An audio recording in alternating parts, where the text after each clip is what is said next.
Good Good morning. morning. Today is Sunday, the 24th of November in 2024. Four. We're And doing really good. We almost know what year we it is. almost know what we're talking about. And I voted for Johnson, so I think we're good. Oh, good, good. And our talk today is how do you give thanks? Because this is Thanksgiving week, and so we're thinking about gratitude and want to talk about gratitude and why do it and why practice it. And I can just say because it feels so good. It makes you feel so good, especially if you do it first thing in the morning. Because, many of us are, I think most of us, we are trained as adults to solve problems. So what's the problem or what's the work project I have to do today? Because that's what we do. We're problem solvers. And that's important. We do have to do those things. But if we're not careful, we can focus constantly on the problems in our lives. Which is why I think people are saying 1,000 times a day, no problem, No problem. which really, And really, they're lying. yeah, but what they're really saying is that they're programmed for a problem, and if there's no problem, that's good, but they're problem searching. Interesting. People don't say you're welcome anymore. Have No, you no, you're noticed? not welcome, but there's They no don't problem. say Thank you're God for welcome. They that. say Yeah. no problem. So, but I think, we are living in the kind of consciousness of there has got to be a problem. And if there isn't a problem, that's because we haven't looked hard enough. And so this problem solving becomes the only people right now that I know that are having a real problem are turkeys. It's a bad week for turkeys. Yeah. It is. That's true. But so this morning, as I was meditating, and of course, I wanted ideas to talk about gratitude. I just started saying to myself, "Well, what am I grateful for right now?" And I was sitting under the window that was open for a rare experience here in Florida, and it was so nice because it's about what 55 outside. It's 70 right now. It's 70 right now, but it was cooler at 6 o'clock. And so I had this cool, dry breeze floating through. It was just wonderful. And No so problem. I had no problem. I gave thanks for that. And then it just led from one thing to the other, that I was grateful for having a loving family, having a wonderful husband. Just, one thing after the other, when you start thinking about what you have to be grateful for, the air I breathe, the food I eat, the loved ones in my life, the job I have, whatever and you know what? It lifts you. It makes you feel good. You'll still get to those problems that you have for the day that you want to work on, and that's what we do as adults. But it's so nice to start the day with gratitude because we can forget and take for granted what we need to feel grateful for because what you think about expands. Sorry, I hadn't turned my phone off. So, so what you think about will attract more thoughts like that. And that's how you can sometimes get into a downward spiral. You know, um, one problem that you have to solve can lead to another and lead to another. And before you know it, you're just in a bad mood.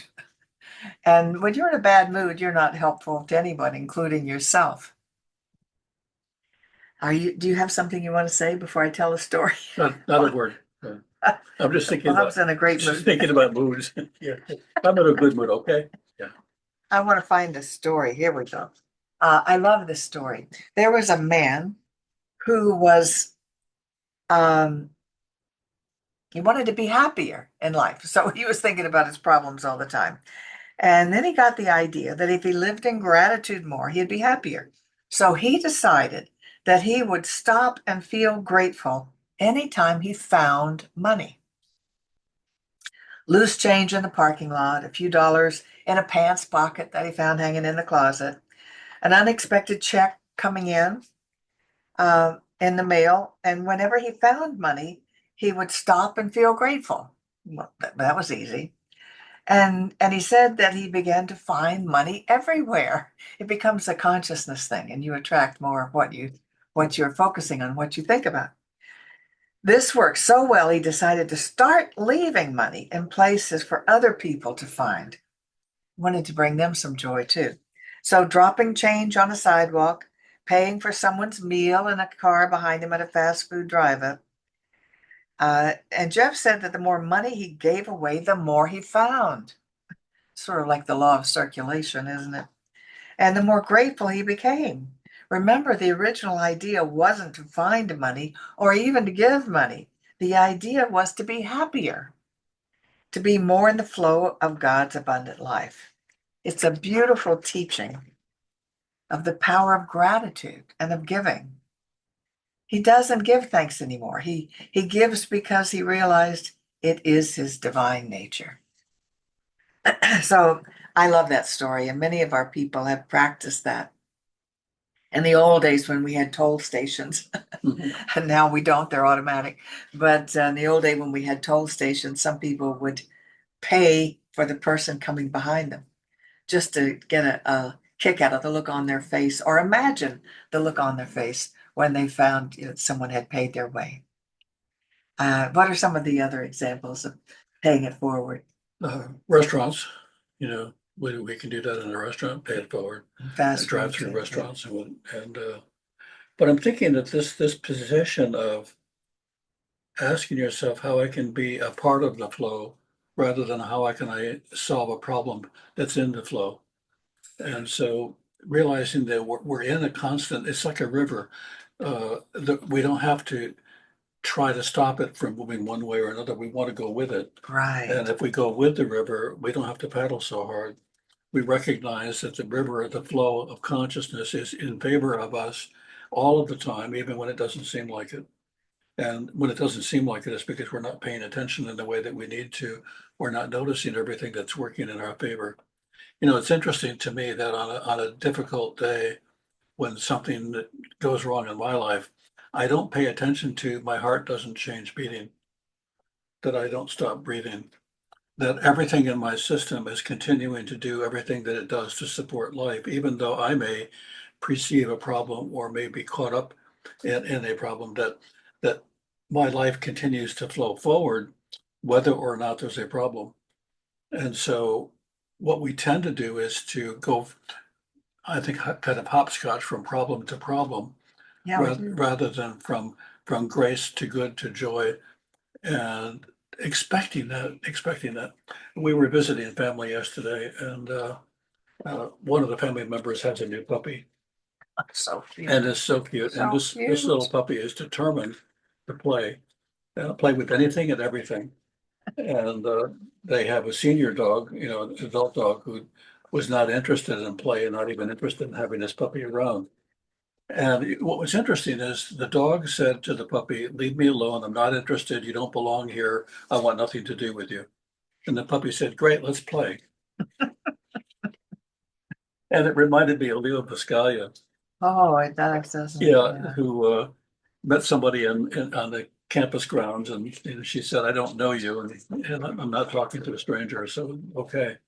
The next day, he saw her again and said, "We met yesterday." And that energy of we can do this, we moving forward, we're a part of the world that works, we're in the flow. And I think just to imagine that before we say thank you to anything or for anything, that we imagine that we're in the flow, that we're being carried, we're being moved in the direction that we actually said yes to. We didn't just end up in the river, we jumped in. And this river of life that we jumped into, we decided to jump into. And so to complain about it or to find fault with it uh, is an error in judgment. And if we want to, really what we can do is to say, if I'm in the river and it's moving in the direction that it's moving, why aren't I going with it? What's wrong with me that I'm not willing to flow with this river? So the story you told is a great example, though, of picking up the good and then setting down the good and then being surrounded by the good. Exactly.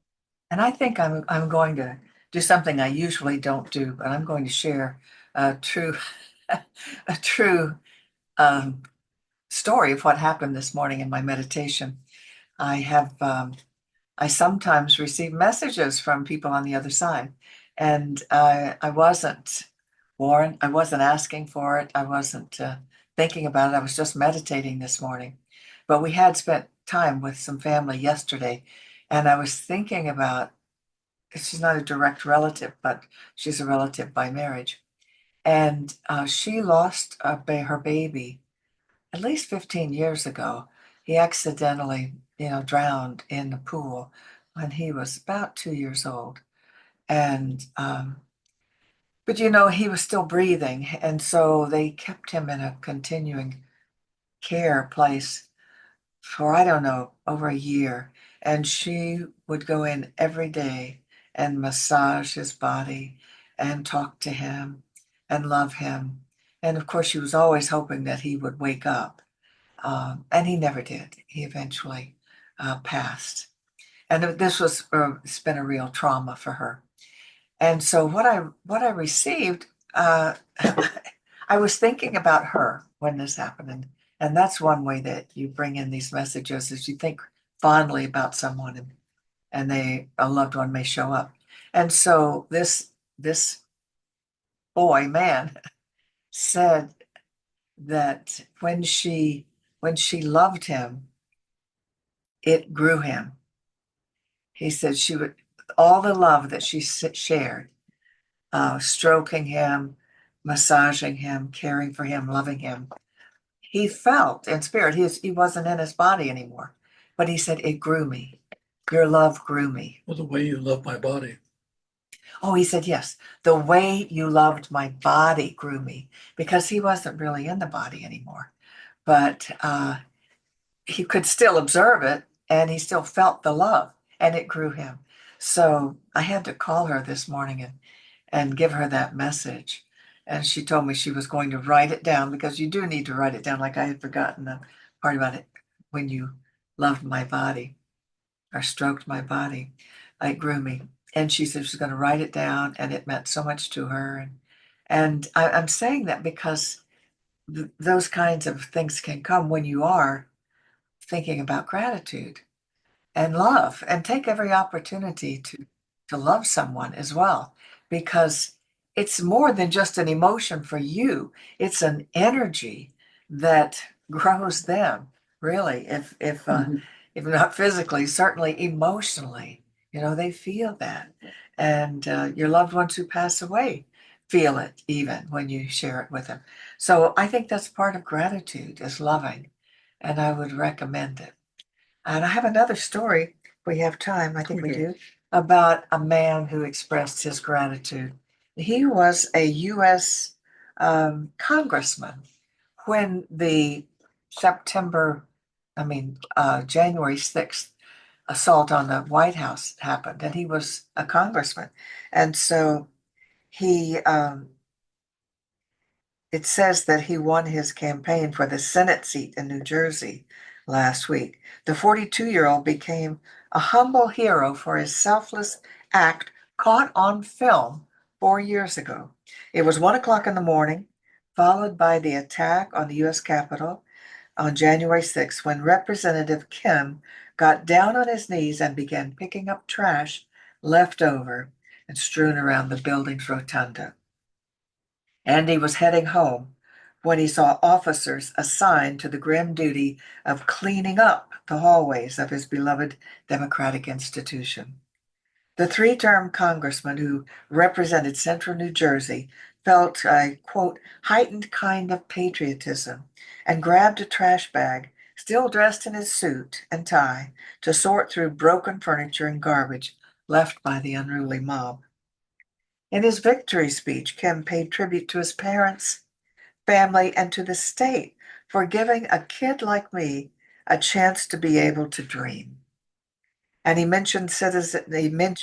reminded citizens that the greatness of America is not what we take from this country, but what we give back. And there's a picture of him on his knees in this article I got. And so here's someone grateful in the midst of a big trauma and drama, but grateful for the opportunity he's been given by Mhm. by this country. So there's so many things we can be grateful for, and it will really shift your mood if you're in that problem solving mood, which so many of us are. Yeah, I think to be in a state of gratitude is to be available to see the good, Exactly. available for what is going on in the world that isn't a problem to be solved. If we're problem solvers, when we look out at the world, we don't see a world that is free of problems. We may not see any problems, but we don't see the freedom in the world. We don't see the world as it is. And so uh, it's important, if we can, to just allow ourselves to be present in the moment and survey the moment as an opportunity to express love and to express kindness rather than to, is there a problem I need to solve? Is there something I need to do? I think we are doers rather than beings. And because we are such doers, we do all the time. And when there's nothing to do, we wonder if there's a problem that we should be solving so we can do more. And so what I liked about the story that you're talking about is that he wasn't doing what he was doing because it was his job. No. He was doing what he was doing because it was something that he saw that he could do. What can you do that you're not doing that is not difficult, but it's just part of noticing the river as it flows and that you're in it, that you're part of this. And expresses gratitude. That Yeah, was a way of him yeah, expressing gratitude, even though he didn't say a word. right. It was his actions. And we don't have to, what we could do the next time you're in a social situation where there's people that you're with, but you're not necessarily with them. Just say to yourself, I'm so grateful for the wonderful people that I get to spend time with. And wonder and notice what happens when you do that, even when you don't say a word. So that attitude that we have, that attitude of gratitude, is an attitude that cuts through the dark, cuts through the challenges, and helps us to see the beauty. Exactly. Yeah. So this Thanksgiving week, I know sometimes our Thanksgiving gatherings can be a challenge. Mhm. Everybody can talk at the same time, and some people are always doing something annoying. But see if you can just enjoy everybody who's there for who they are and what they have given you, and uh, and just be grateful for all that you have.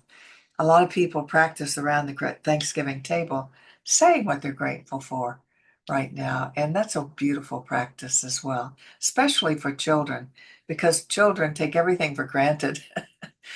So to have them stop and think about what they're grateful for is a good way to get them in the practice. Well, I think in a very wonderful way, children take good for granted. Oh, they do. Yes, they And I do. think, Especially in our country. as we get older, we don't take good for granted. We wonder if it's going to end. We wonder if we're going to get any more of it. or, We worry or that, what's the next problem that's going to right, pop we up? worry about the good ending. And because of that, we actually often have a hard time with what's actually happening and allowing ourselves to embrace it. Exactly. So I have a quote that I want to share here towards the end. This is by Timothy Shiver. You probably know him as the chairman of the Special Olympics founder. He's part of the Kennedy family by Mhm. marriage. And he says this: a mystic is not a magician or a crystal ball gazer. A mystic is rather a person who has had the experience of God's love so unmistakable that it changes him or her forever, imparting a confidence that cannot be shaken, a humility that cannot be doubted, a freedom that exudes love and gentleness and authenticity.